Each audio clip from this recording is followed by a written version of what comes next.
অনিশা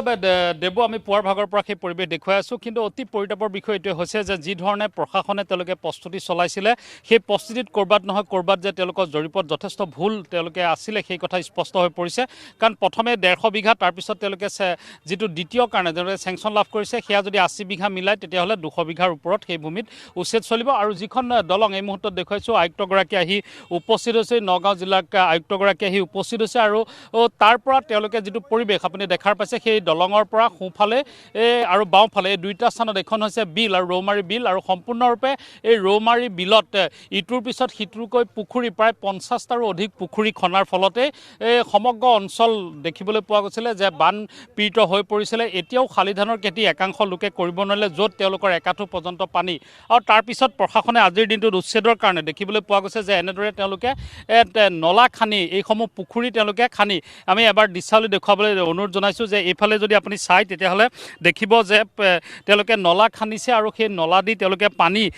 বৈ গৈ অৰ্থাৎ এই যি পুখুৰী সেয়া নাইকিয়া কৰি যি ধৰণৰ উচ্ছেদৰ যি আছিলে যে সেই উচ্ছেদ তেওঁলোকে কৰিব অৰ্থাৎ নলা খান্দি দিব নলা খান্দি দিয়াৰ পাছত এই পুখুৰীসমূহ পুনৰ বিললৈ পৰিণত হ'ব কিন্তু এই ধৰণে কিন্তু শ্ৰমিকসকলে পুৱাৰ ভাগৰ পৰা তেওঁলোকে যথেষ্ট কষ্ট কৰিছে যদিও কিন্তু সফলতা লাভ কৰা নাই কাৰণ দেখিবলৈ পাইছে যে পুৱা 6 বজাত এইসকল শ্ৰমিক আহিছিলে আৰু এতিয়া 12 বাজি গৈছে কিন্তু এই মুহূৰ্তলৈকে তেওঁলোকে সেই ধৰণে সফলতা লাভ কৰা নাই যাৰ কাৰণে ইয়াৰ পিছতো যথেষ্ট সংখ্যক পুখুৰী আছে কেমেৰা লেন্সে যিমান দূৰ ঢুকি পাইছে এইসমূহ কেৱল পুখুৰী আৰু পুখুৰী অৰ্থাৎ এইসমূহ খান্দিবৰ কাৰণে জেচিবি বা ফকলেনৰ যথেষ্ট দৰকাৰ হৈছিলে কিন্তু সেয়া প্ৰশাসনে উচ্ছেদৰ সময়ত অৰ্থাৎ তেওঁলোকে যেতিয়া প্ৰস্তুতি চলাইছিলে উচ্ছেদৰ কাৰণে তেওঁলোকে জৰীপ চলাইছিলে সেই সময়তে তেওঁলোকে সেয়া ব্যৱস্থা কৰিব লাগিছিলে একাংশ শ্ৰমিকক তেওঁলোকে কোৰ চিপৰাং দিছে আৰু সেয়া দি তেওঁলোকে উচ্ছেদ অৰ্থাৎ এয়া খান্দিবলৈ লগাই দিছে যদিও কিন্তু শ্ৰমিকসকলে এতিয়া ভাগৰুৱা হৈ গৈছে কাৰণ পুৱা 6 বজাৰ পৰা তেওঁলোক লাগি পৰিছিলে এই মুহূৰ্তলৈকে তেওঁলোকে সফলতা লাভ কৰা নাই তেওঁলোকে চেষ্টা কৰিছে যদিও কিন্তু দেখিবলৈ পোৱা গৈছে যে সেয়া সম্পূৰ্ণ হৈ উঠা নাই আৰু যাৰ কাৰণে আমি কৈছোঁ যে ইয়াত কিন্তু এনেদৰে যদি চলে তেতিয়াহ'লে কেইবামাহ ধৰি এই চলাৰ পিছতহে কিন্তু ইয়াক সম্পূৰ্ণ হৈ উঠিব কাৰণ এই মুহূৰ্তলৈকে আমি তাৰে পৰিৱেশ দেখুৱাইছোঁ কিছু দূৰ আগুৱাই যাবলৈ অনুৰোধ জনাইছোঁ আৰু তেওঁলোকৰ লগত কথা পাতিবলৈ চেষ্টা কৰিম এনেদৰে তেওঁলোকে যথেষ্ট চেষ্টা কৰিছে যাতে এয়া সম্পূৰ্ণ হৈ উঠে কিন্তু তেওঁ হোৱা নাই এই মুহূৰ্তলৈকে তেওঁলোকে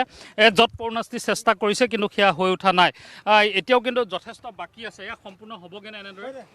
এনেদৰে কৰি থাকিলে আপোনাৰ সম্পূৰ্ণ নাই কমেও 3 দিনমান লাগিব চব ক্লিয়াৰ কৰোঁ বুলি ইয়াত আপোনাৰ মেচিন লাগিব মেচিন হ'লেহে আপোনাৰ ক্লিয়াৰ হ'ব নহ'লে এনেকুৱা আপোনাৰ কোৰ লাঠি দি কাম নহ'ব আমি নহ'ব বুলি তেওঁলোকৰ ফালৰ পৰা কৈছে আমি অকণমান আমি কিছু আগুৱাই যাবলৈ চেষ্টা কৰিছোঁ আমি কথা পাতিবলৈ চেষ্টা কৰিম যে এনেদৰে কিন্তু আপোনালোকো লাগি আছিলে যথেষ্ট সময় এয়া হ'বগৈ জানো আচলতে কি জানে শুনক প্ৰথমে আমি ধন্যবাদ জ্ঞাপন কৰিছোঁ আমাৰ চৰকাৰখনে এটা প্ৰচেষ্টা লৈছে যিহেতু আপোনালোকে ৰিপৰ্টিং কৰি আছে দেখিছে এই অঞ্চলটোত তেওঁলোকে নিজা এটা পুখুৰী সদৃশ কৰি লৈ তেওঁলোকে নিজৰ প্ৰপাৰ্টি হিচাপে কৰি ৰাখিছে কিন্তু যিটো চৰকাৰ বা প্ৰশাসনে যিটো দায়িত্ব লৈছে ধৰক আমাক শ্ৰমিকৰ দৰেদি এই কামটো সম্ভৱপৰ কেতিয়াও নহয় ইয়াত হয় ফকলেন লাগিব নহ'লে আপুনি চাওক যিটো পাৰ বান্ধিছে তেওঁলোকে কোৰ সোমাব নোৱাৰি আমি 6টা বজাৰ পৰা কাম কৰি আছোঁ ইয়াত প্ৰায় 1500 বা 1000ৰ ওপৰত শ্ৰমিকে কাম কৰি আছে কিন্তু ইয়াতে ফুটুকাৰ ফেন হৈছে কাৰণ কিহৰ কাৰণে কাৰণ যিখিনি জেগা আছে আমি কোৰ মাৰিলে কোৰখন ওপৰলৈ গুচি আহে ঠিক তেনেস্থলত ইয়াত যদি জেচিপি নহয় তেনেস্থলত ইয়াত কাম কৰিবলৈ নোৱাৰে মিনিমাম এমাহ 2 মাহৰ ওপৰো কাম লাগিব ইয়াত পূৰ্বতে প্ৰায় 15টা বছৰ আগতে দেখা পোৱা গৈছিলে এনেদৰে এবাৰ চলিছিলে পিছত কিন্তু সেয়া ফুটুকাৰ ফেনে হৈ পৰিল হয় ফুটুকাৰ ফেন কিন্তু আমাৰ যোনখন বিজেপি চৰকাৰে যোনটো পদক্ষেপ লৈছে সেই পদক্ষেপটো আমি সদায় আঁকোৱালি লৈছোঁ সেইটো কাৰণে আমি হিমন্ত বিশ্ব শৰ্মা ডাঙৰীয়াক আমি ধন্যবাদ জ্ঞাপন কৰিছোঁ কিন্তু আপোনালোকে আৰু এটা বিবেচনা কৰিব লাগিব যাতে যে ইয়াত ককলেন জাতীয় বা অত্যাধুনিক জাতীয় কিবা বস্তু আনি বা মেচিন আনি পেলাই এইটো নিষ্কাশন কৰিব লাগিব নহ'লে এইটো ফুটুকাৰ ফেনেই হৈ থাকিব এনেদৰে কিন্তু বেপেৰুৱা হ'ব অৰ্থাৎ যি ধৰণে শ্ৰমিকসকল পুৱাৰ ভাগৰ পৰা তেওঁলোকে লাগি পৰিছে তাৰ কিন্তু নিশ্চয়কৈ বীৰেন বৰা এটা কথা ক'ব লাগিব যে প্ৰাকৃতিক জলাশয়ত পুখুৰী নিৰ্মাণেৰে অবৈধ দখল কৰা লোকৰ বিৰুদ্ধে এতিয়া কঠোৰ হৈছে নগাঁও জিলা প্ৰশাসন প্ৰায় 150 বিঘা চৰকাৰী ভূমি বেদখলমুক্ত কৰাৰ বাবে প্ৰশাসনে চলাইছে অভিযান কিন্তু